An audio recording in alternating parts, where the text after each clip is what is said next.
and then start sharing my screen for you guys. All right, can everyone see okay? Thumbs up, thumbs down. Good, cool. All right, so, oh, here's someone else popping in. I might move this. Sorry, I have two screens and it opened up on the other one. So let me make it to where I can see everything. All right, can you guys see my screen okay? Yes. Okay, sweet. Well, welcome to the class. Hopefully I might be looking all over the place just in case other people pop in, but we're talking about buying new construction today. So I know, Rosemary, you're in Michigan. I think everyone else is here in Texas that's joining us. So things might be a little bit different where you are, but it's going to be a lot of the same concepts. And if you do need to get in touch with an agent in your area, I'm happy to connect you with one of my besties. But we'll go ahead and get started. So first, there's a little bit about me and my team. You can see Michael's online right now. He's my assistant, and Jesus is on an appointment right now and couldn't be on, but he's my showing partner. We're on the Ben Kinney team here in Dallas. I personally have been in business for 6 years. This is my 7th year. One of the top realtors, sold over 200 homes, and I've sold 8 new construction homes already just in 2022, and have several pending. So a new construction is about a third of my business, and I absolutely love it. So hoping to give you guys a lot of knowledge today. First is, where do I start, right? Like, what's the first step on buying a new construction home? And this might just be my humble opinion, but I think the first step is actually finding an agent. And the reason why is this thing called agency. So might work differently in different states, but here in Texas, if you are a buyer and you go into a new construction community, the sales rep is there to obviously represent the seller, which is the builder. They represent the seller in their best interest, and here in Texas, you're entitled to have a buyer's agent. In most states you are, that actually represent you and your best interests. And contrary to popular belief, the new construction communities actually pay real estate agents their commissions based on their marketing budget. They love having realtors come in and sell their homes for them. It actually does not come off the price of the house. So it does not cost you any more to have someone representing you and your best interests and guiding you through the entire process. And the reason also why you should go first with an agent is because if you go first to the sales rep, sometimes they don't let you add an agent afterwards and you're kind of stuck. So we're going to go ahead and help you guys reach your goals of getting a home that works for your needs for the lowest price possible.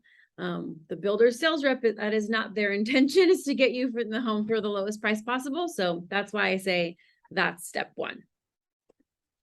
Step 2 is the buyer consultation. So this is going to be a very, very important step of the process. For me, this is actually the time I'll spend most with my buyers. I'll normally spend like an hour and a half with each buyer to really get them to understand the process. So we're going to do an abridged version of that today, obviously. If you have any questions, feel free to let me know, but it's all going to just be trying to figure out how we can best help. So the first step for new construction is deciding what kind of new construction do I want. Generally, it falls into 3 buckets. One is what we call spec or inventory homes. That's a home that's the builders built on speculation, which is speculating what a buyer might want out of the home. Or inventory is another word sometimes used as a quick move-in home. These are homes typically in large subdivisions by big builders. They do cost a little bit less money needed for a deposit, normally like $1,000 to $5,000. And what I would consider a con is that there's a lot less options. You do have the builders, build their floor plans and put in their finishes that they think people will like, and you might not get to choose anything. And it's a bit of a cookie cutter home. It's great for, another word is like a starter home or a value home. Like if you just need a lot of square footage, if you have a lot of kids or a big family, these are good solutions.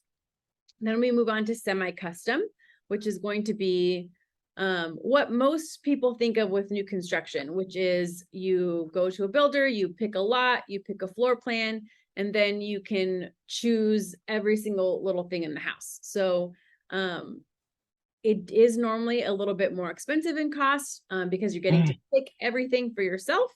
You do have a lot more choices, and it all depends on the builders. But you typically can choose if you want a fireplace or not, if you want a bathtub or not, if you want, an extended patio. There's just going to be a lot more structural options, as well as being able to pick out paint and flooring and all the fun stuff. Some cons, it's a longer build schedule. So with a spec home, they're either going to be ready within the next month, or if you're building from the ground up, maybe 3 to 6 months, because it's getting built in a very systematic way. And they're all getting built the same way. Well, with a semi-custom home, it's normally 6 to 9 months, and that's only if everything's on time. My longest build was 14 months, which is what someone, picked out every single little thing, because there was delays with some of the stuff. But so it could be definitely longer, but it's going to be about 6 to 9 months on average. You'll also need to put down several different deposits. So you have to put a deposit down to reserve the home. You have to put a deposit down once you've chosen your structural upgrades, normally a percentage of the cost of the structural upgrades. And you need to put down a deposit whenever you pick out your finishes, and it will be a percentage of those. So the price is unknown until you do that last process of picking out the finishes. Another thing too with new construction, this is in general, is your interest rate's not locked in. So you not until 30 to 60 days before the closing date is your someone just muted. Oh, there we go. Sorry, lots of people are popping in right now. Okay. So interest rate's not locked in. So your final actual monthly payment's not really known either. With a spec home that's closing a little bit faster, you'll have more of an opportunity to know what your final mortgage payment is, which you won't know on semi-custom. Now on a custom home, and maybe give me a show of hands or someone unmute, is anyone wanting to build something fully custom so I know how much to chat about it or not? Okay, then I'll just kind of skim over it if no one here is actually wanting to build something super custom. But a custom home is obviously from the ground up, whatever you want, go nuts. We have a builder that we represent that does custom homes. I know there was someone in there that wanted urinals in all of their houses. Obviously, you're not going to find urinals in custom in spec homes, but semi-custom. But if it's custom, you can do whatever you want. It is a very long build schedule. It's all going to depend on the builder, the size of the home, the finishes you picked out. You will need special financing. You do need to find a lot to purchase. And you have to find all your own architects and builders, and the price is going to be obviously higher because it's all custom. So if you guys know of anyone that wants to go the custom route, there's a lot more questions to ask. But we'll mostly be focusing on spec and semi-custom homes going forward, since no one wants to build custom home. Any questions so far? Am I going too fast? Can't see most of your faces, so just let me know. Raise your hand or anything if you guys have anything. All right, so next part of the consultation is going to be, we're going to figure out your location. Location is the one thing we can't ever change. So things to consider is obviously like, what school district does it feed into? What's your commute time? What lifestyle do you want to lead? What are the property taxes for that area? What's included in the HOA? What are the HOA restrictions? So all that sort of stuff is what we'll go over in the buyer consultation to figure out which communities we should focus on. Here in the DFW area, we have tons of new construction. So we have a lot of options. In other areas, there might not be as many. And then we have to determine your budget. Well, you have 2 budgets, and this is what I tell all clients, regardless if it's new construction or pre-owned homes, is we have to figure out what's your monthly budget, and then we have to figure out what's your cash to close budget. So how much cash do you want to be all in on your home by closing date? That includes deposits and inspections and all the closing costs, appraisal costs. How much cash do you want to go in at the end of the day? And also, what's your monthly mortgage? How much do you want to pay on a monthly basis? because we can have, a great home that's a great monthly price, but then if you don't have enough cash to close, then it's not an option. Or the builder might be able to give incentives, and we'll be able to figure out what actual budget you have. And for financing options, so whenever you're thinking about buying new construction, a lot of people don't get pre-approved because they think, oh, I'll just get pre-approved with the builder's lender. I do always recommend, and I'm sorry, someone is like hammering behind me, but I always do recommend getting with a lender before you shop for homes, even if it's new construction, so they can see what you qualify for on a monthly payment, and make sure that there's just no errors. There's nothing weird going on in your file. If you're, teetering on being able to qualify for a better rate, maybe you can work on credit. So always just make sure to connect with one, or ask your realtor to connect you with someone. But then when it's time to actually pick a home, there's going to be lots of lender tied incentives. So the builders will have their own lenders in-house that they'll be able to give you either lower home prices, lower closing costs, buying down your interest rates, and extra upgrades. I'll give you an example. The last person I put under contract got $10,000 off of his closing costs. And this is a $350,000 house. So that's almost the entire amount of the closing costs minus his down payment. They're buying down his interest rate, $7,000 worth, with a 2-1 buy down program. And they're throwing in blinds and a washer dryer. A year ago, the builder's incentives were almost non-existent. So right now, that's a ton. That's almost, he's getting probably $17,000 to $20,000 worth of incentives from the builder for using their lender. And if you don't use their lender, they don't offer you the extra stuff. So it's always good to see what the deals are going on with each different lender.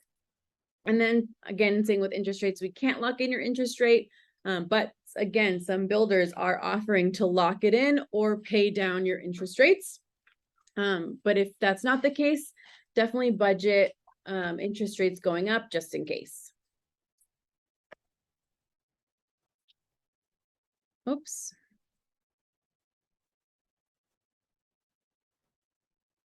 And I'll kind of skim over this since no one's wanting to do it. If you want to build on a lot, you have to go to a local lender and do different kinds of construction loans. So again, I'll skip over this for now since no one's interested, but it's a lot more complicated of a process to do a lot and build. Okay, we're still in the buyer consult, by the way, because there's a lot to determine before actually going to see properties. First is determine what you want, what's most important, what's somewhat important, and what's least important. Most important are things that we cannot change once the decision is made. Lot size, location of lot, general layout of the home, the location of the community, and community amenities and restrictions, which we'll go into a little bit more in a little bit. Somewhat important, number of bedrooms, bathrooms, and garage spaces obviously are really important because it's going to be very difficult, if not impossible, to add those later. But it's possible, right? And then same thing with lifestyle rooms, media rooms, game rooms. It's possible to add those things in the future, but at a higher cost. Same thing, flooring and cabinetry.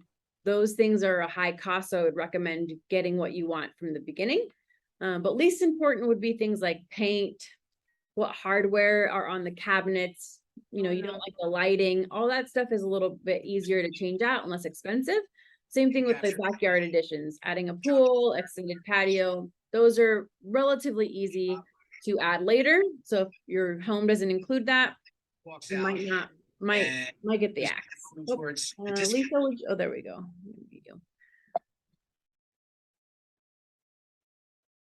Okay, and now once you have your pre-approval letter from the bank and we have determined what you're looking for, we can start shopping.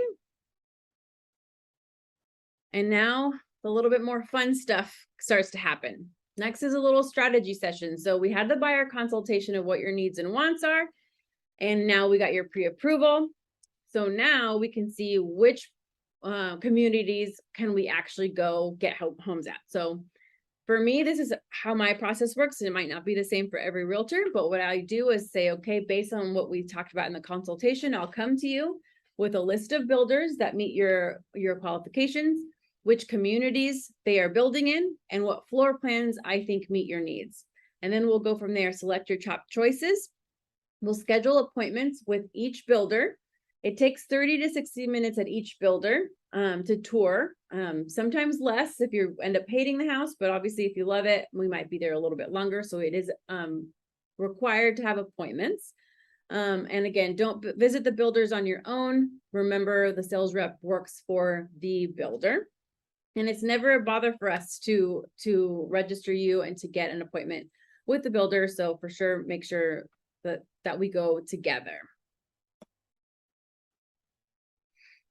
All right, so now what happens next? Now that you actually have the house and you say, this is what I want, it ticks all my boxes and I'm good to go.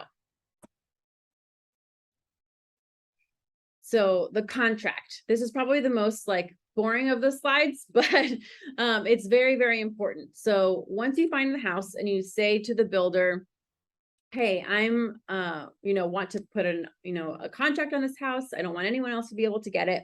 Then you're able to hop on. I'm going to add another things to that, right? Especially, I think so then we're able to look at the contract. So here are my like top kind of things to look out for. Or things to consider. One is each builder has their own contract. So if you're thinking about a home between two different builders, their contracts will be different. Not a ton different in most cases, but they will be different. Another thing to consider is close date is not set in stone. So if they say we think this house is going to be ready by February 1st and it's, January 30th, they might say, never mind, it's going to be another 2 months. They might not, but that's completely up to the builder to let you know when the home is ready. And you can't do anything. You don't get money back. You don't get any deposits back, nothing if the close isn't on the time that you expected. So you have to be very, very flexible with new construction, especially now. A lot of things are delayed. We've had a lot of issues getting brick on time, getting appliances, different things that delay things. That's not really up to the builder. It's not in their power. So we just have to be very aware that the close date is not set in stone. Another thing would be appraisals. Not sure if you guys have bought pre-owned homes before, but a lender requires an appraisal to be done on all properties. An appraisal is going to be a value of the home based on what an appraiser says that the home is worth. If they say that the home is worth less than what you have it under contract for, you do have to come up with the difference in cash per the contract. Now, does that mean that the builder is not going to be able to negotiate with you to get the deal done? No, they might do that, but per the contract, they are not required to negotiate for a lower price. So just know that that's something that could come up, especially now with home prices going down. There is a possibility that we'll have appraisal issues in the future. So again, that's something that your realtor will help guide you through. But again, something to be aware of. Another thing is, I've gotten kind of out of order, but the contract will always benefit the builder. Just always keep that in mind. The contract was written by the builder for the builder to benefit the builder. So your agent, your sales rep, your real estate agent is there to make sure that you understand the ins and outs of the contract, that you're okay with it, you understand the risks of signing the contract, because you're not going to be able to terminate it easily. And just know that everything's going to benefit the builder in that contract. The builder also reserves the right to terminate the contract. We'll see this written in several different ways, but we did run into it a lot at the height of the market, where builders were terminating contracts for whatever reason. They made up excuses in order to sell the homes at a higher price to someone else who wanted it. We're not going to probably see that much going forward since the market's going down, but they still reserve the right to terminate. So if people cause too much of a fuss, or they're, complaining a lot before the closing of the property, the builder may well terminate the contract if they don't feel like they can work with you. So just always keep that in mind. Also, finishes are not guaranteed. I said it a couple times before. You might have to re-choose some brick. re-choose some appliances. There's been shortages lately on shower glass, on parts for HVACs. It's just kind of all over the place with the pandemic and supply chains being disrupted. So that's just all things to consider that we're going to look through the contract. And the contract's long, it's normally like 40 to 60 pages. So we'll just make sure that we are good with everything on there. Any questions, guys? Or any, like, am I going too fast? Is this good info? Let me know. We have one in chat. Oh, You I have one in didn't see chat. that. Thank you. Can contracts be amended? Sort of. The only things that can be amended in the contract is going to be called a change order. And that's if you change your mind on something. So if you make a selection on day one that you want a certain kind of kitchen and then you change your mind later, you can do a change order. There's going to be dates, like a hard stop on when that change order can be done for free. And if it's past a certain date, it'll be done at a cost. And if it's another date, it can't be done at all. So pretty much has to, if it's been ordered but hasn't been delivered, the builder might allow you to do a change order, but it's going to cost you whatever difference it costs them. But then once that item is received, I'm just thinking, you know, if it's, you know, an oven or something, once they have it in their possession, they will not do a change order. The things that will probably not be amended would be like the price of the property. It would only be, the change would only be associated with changes you make to like the physical home, if that makes sense. Is there any specific requirement for the builder to terminate the contract, or is it at will? In Texas, it's at will. There are people that will try and fight it and might win in like court, but per the contract, it's going to be very builder friendly, at least again, here in Texas. Thanks for the question. Let me know if you guys have any more. I'll have the chat monitored. Thanks, Dwayne. Do they typically do that, or is it when you get on their nerves that they do that, or is it like we never really saw it until they do it? Yeah, we never really saw it until about 2021. We hadn't really ever had a builder actually use that clause of their contract. But in 2021, at the height of the frenzy, I personally know of a person who their client was a little demanding and probably not in a nice way. And they kept showing up to the build site and harassing workers. You know, in that case, the builder's just like, we're just not going to work with you anymore, and we're going to terminate the contract. So they're not going to do it for any reason, like for just willy-nilly, but they have the right to do it. I think we'll see a lot less of that now that there's just a lot more inventory available. They're probably going to not utilize that as much, but it is in their contract, and it's going to be at their mercy. But again, we never really saw that happen until 2021. Any other questions? Thanks, Rosemary. Well, my only question, and then I'll stop on that You're subject. good. But my only question on that is, does the buyer or the person that's purchasing have any protection options to support their ability to continue with that project other than the at will? I mean, can you change that when you're negotiating a contract, or is that just set in stone?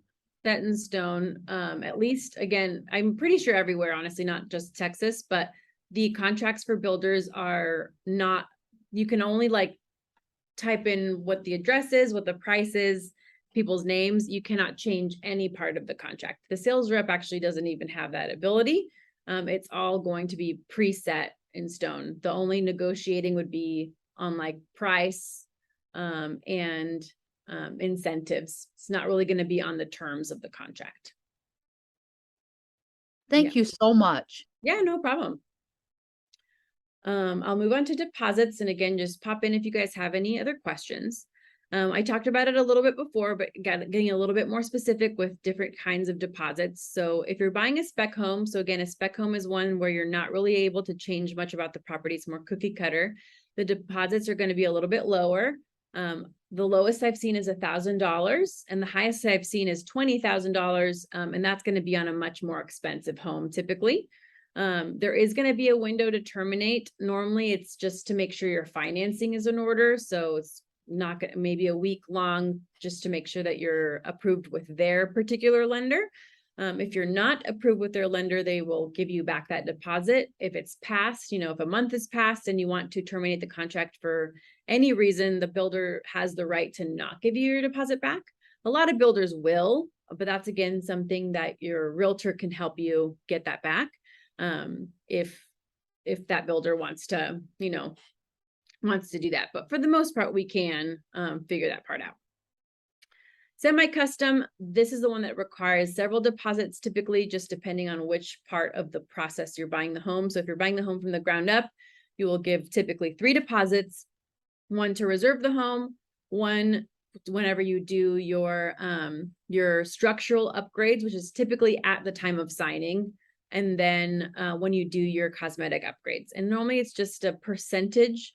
Normally it's 20% is what I see on average. So 20% of your upgrades. So if you're buying a house from let's say a builder called Highland Homes, which is a good builder, they're on average, people spend $20,000 to $50,000 in upgrades, and you'll give about 20% of that. While a builder like Toll Brothers, who builds a lot more luxury home, people put $100,000 into those homes, so their deposit's going to be much higher just because the finishes are higher. And then for a custom home, we actually don't call it a deposit. It's called a draw. And just depending on if you're buying cash or with a construction loan, just depends on who's giving that money. But it's actually just giving the money to the builder at certain times of the of the construction phases, so they can build the home. And that's all going to be a custom schedule based on your builder. All right, now there's a bunch of other stuff to talk about, just things that I think are really pertinent when you're deciding on any community, but specifically a new construction community. So we'll talk about a little bit about HOAs, homeowners associations. So here in Texas, they're very common. I know in other places like California, the HOAs are much more expensive. Here, they're all going to range from about $500 and up. And the things that you want to watch out for are, 1, is there a rental restriction? So if you plan to stay in your home for a couple of years and then have it as a rental in the future, you want to make sure that your HOA allows that. Here in Texas, a lot of HOAs are starting to restrict people that can rent. So just something to keep an eye out for. Vehicle parking, that's also a big thing here. We like our big cars. In Texas, we like our trucks. Lots of people have RVs and boats. So you have to see, does the HOA allow you to park those vehicles on your property or not? If that's something that's important to you. And then modifying the lot. Can you build another structure on the house? Do you want to build a casita or a workshop? And do you want to have landscaping that's allowed? Some people, some HOAs are even very specific on which kind of trees you can have in the front yard. So all those sort of things are the big picture things that you want to look out for with an HOA. Next would be property taxes. And Rosemary, I don't know what your property taxes look up there. Here, they're pretty high because we're a state that doesn't have state income tax. So in new construction areas, taxes are going to typically be on the higher side of our area. So the average, for example, I'm in Dallas, my tax rate is probably 2.2%, but most new construction is going to be 2.6 to 3% of the price of the house. So it's going to be something you definitely want to be knowledgeable about, or have your realtor be very knowledgeable about of what the taxes are. Another thing to consider is if it's in a utility district or an improvement district. This might be going over people's heads, but I still think you should really just know what the vocabulary is in case it pops up, and know to ask it of your sales rep is this community in a municipal utility district, in a public improvement district, or in a public utility district? And what that means is, where are your utilities coming from? So a MUD is what we call a municipal utility district. That means that the community rents or borrows their water, sewage, trash from a nearby municipality if the city doesn't have the capacity for it. And that's normally a permanent tax increase. So there's no end date for those. It's going to be ongoing. Now, while a public improvement district is typically temporary, it's normally about 20 years long, and you do have to pay interest on it. So if you're going to stay in the house forever, you can pay that, let's say it's $20,000, you can pay it off in full if you want to and not pay interest on it. But if you ever sell the home, you just paid off someone else's taxes that you didn't really have to. So it is part of your monthly payments, monthly tax payments.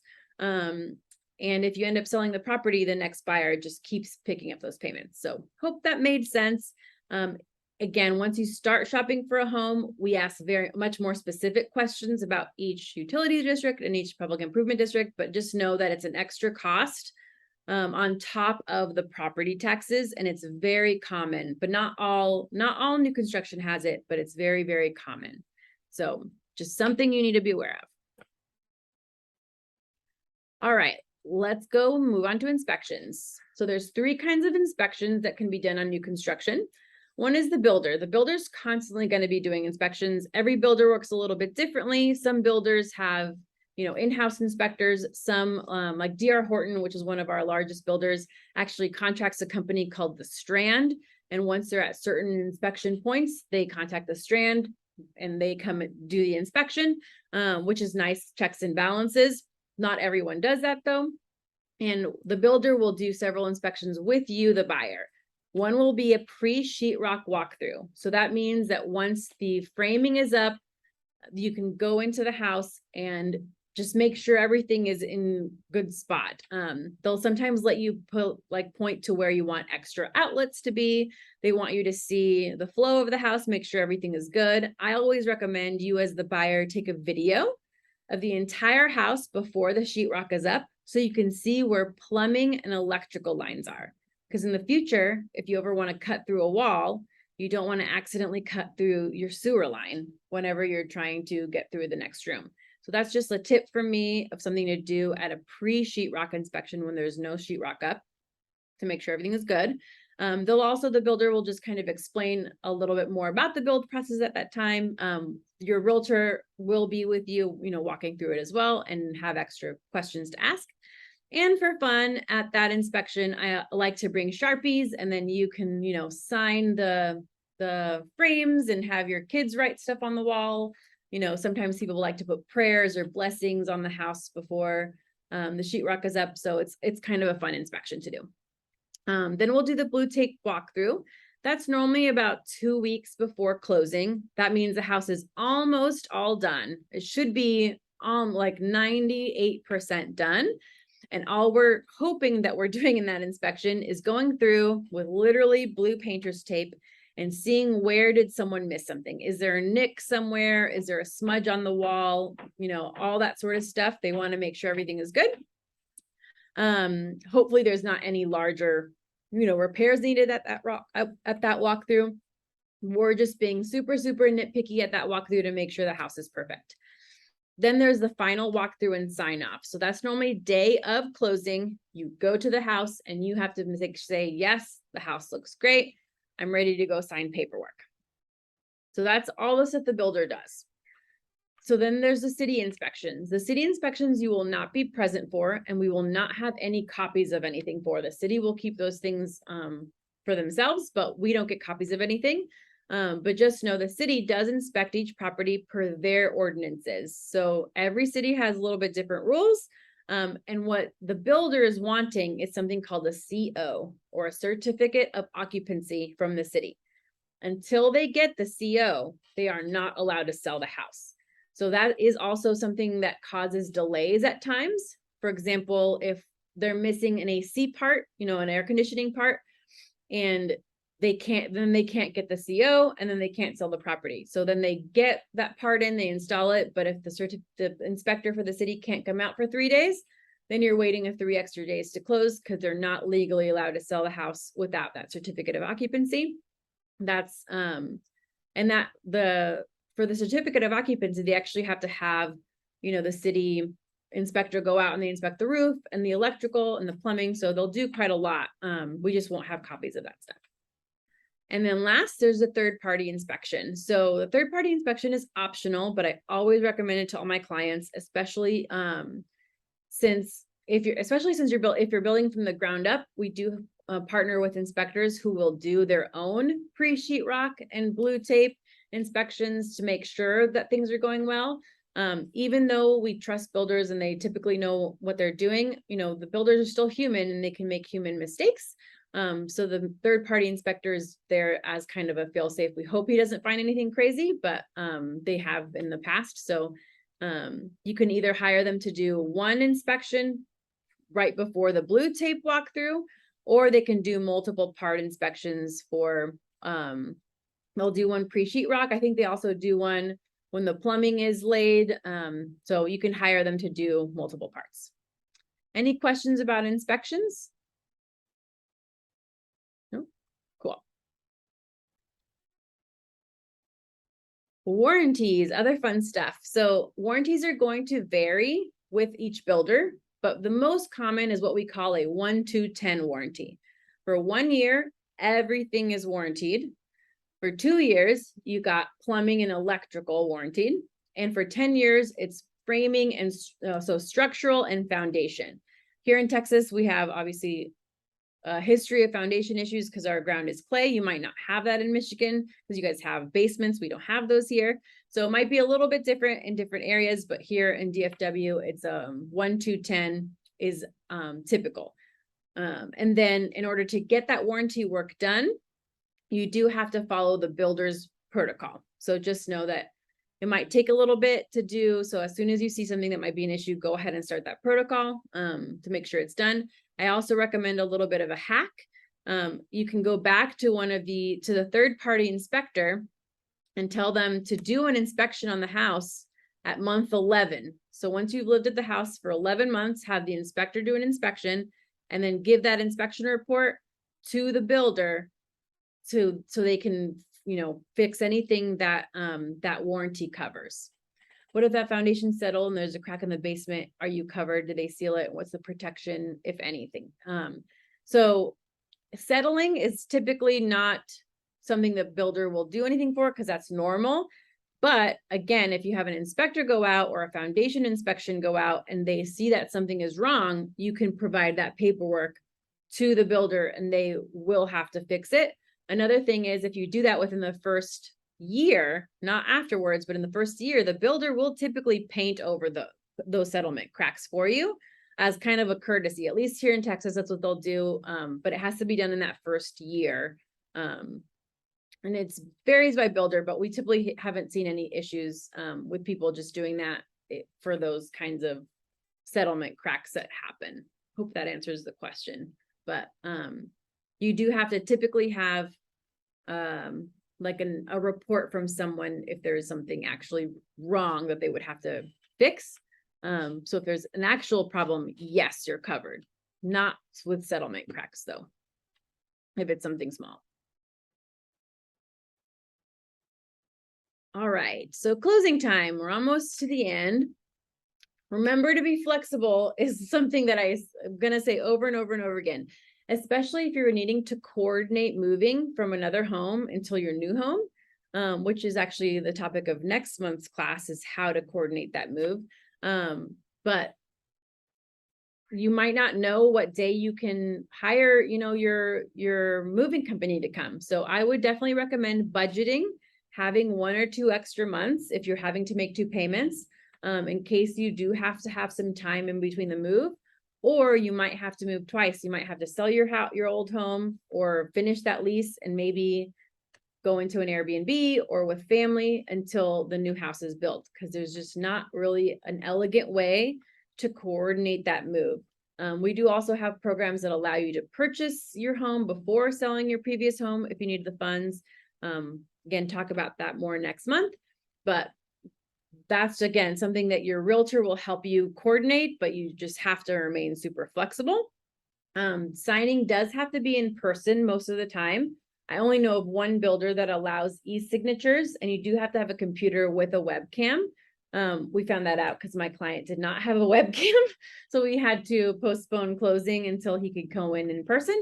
But they will give you the keys to the house at the model home typically after you have signed all the documents. But you should be able to move in same day unless you close at the end of the day. If you sign documents at like 4 p.m., the model home might be closed by the time you get there, and you might not be able to go to the next morning. So that's all things, again, that will help you coordinate.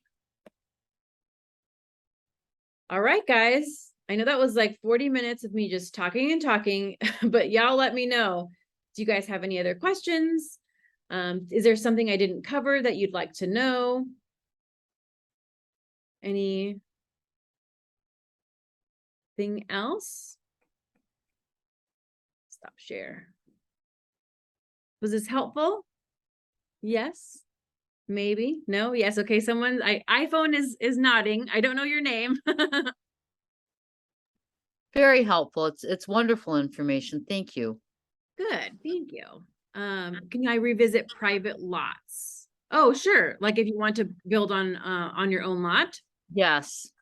Yes. So that process, it varies. So if you need to purchase a lot, that's a certain process. And if you need to build on a lot, it's a certain process. So when you want to buy a lot, you can either buy it cash, obviously, that's the easiest, or you can finance it through a local bank.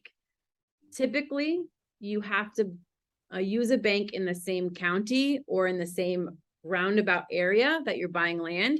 A Bank of America or a Chase will typically not do land loans. You do have to find a local, or sometimes like a credit union will do it. That might not be local if you're been a customer with them a long time, but you do have to find a bank that will first finance it if you need the financing.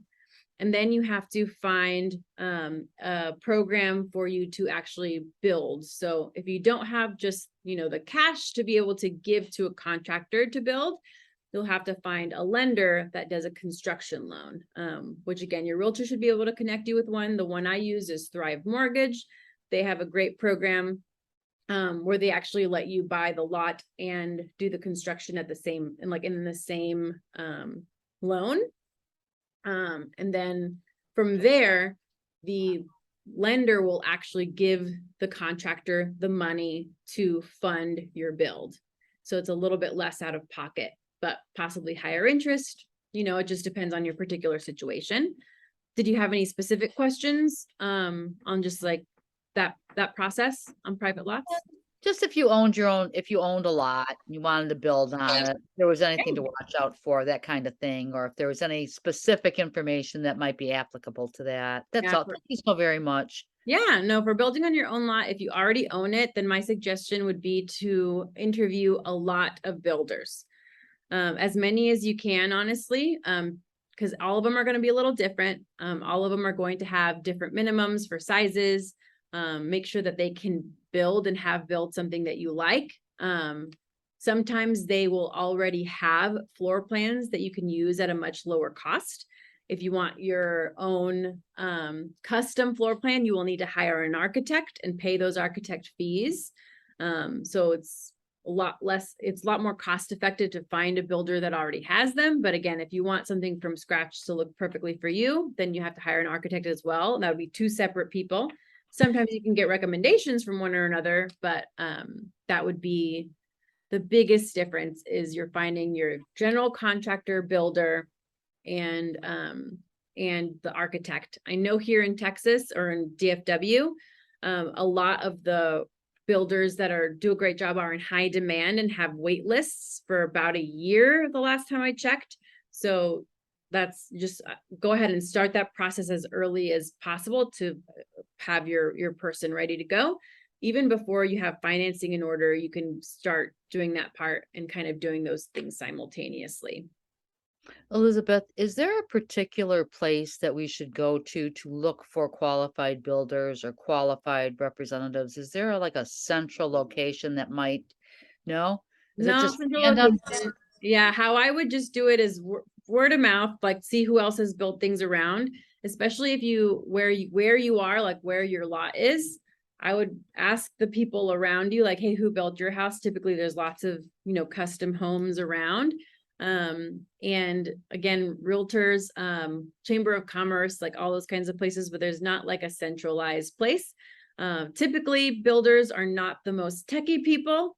So they don't have like a great website even sometimes to be able to have their stuff. It's going to be a little bit more boots on the ground to help find a builder. And you're typically not represented by an agent in that case. I tend to help my clients as much as possible, connect them with people if they're doing a build on their own lot.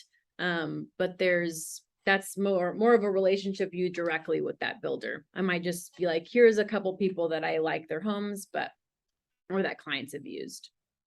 Thank you so much. Yeah. Thanks for all the questions. I appreciate it. Does anyone else have anything? Dwayne or Lisa, is there something you think I left out? No? Cool. Well, I did that within the hour. Yay. Because there was a lot of stuff to cover. So hopefully, again, I didn't talk too fast. And you guys got a lot of information out of that. I'll follow up with everyone in the next couple days to see if you guys thought of anything after the fact. And that's all I got for you guys. Let me know if I can be of any help to you. What's up, Dwayne? Great info. It was, Oh. I think it's a great place to start. Appreciate it. Thank you. And thanks. Lisa just said it won't let me unmute, but provided a lot of helpful tips. And thanks so much, Rosemary. I appreciate it. Well, I can let you guys get on with your night. And if you guys need anything from me, I will follow up with you soon. Thanks. Bye.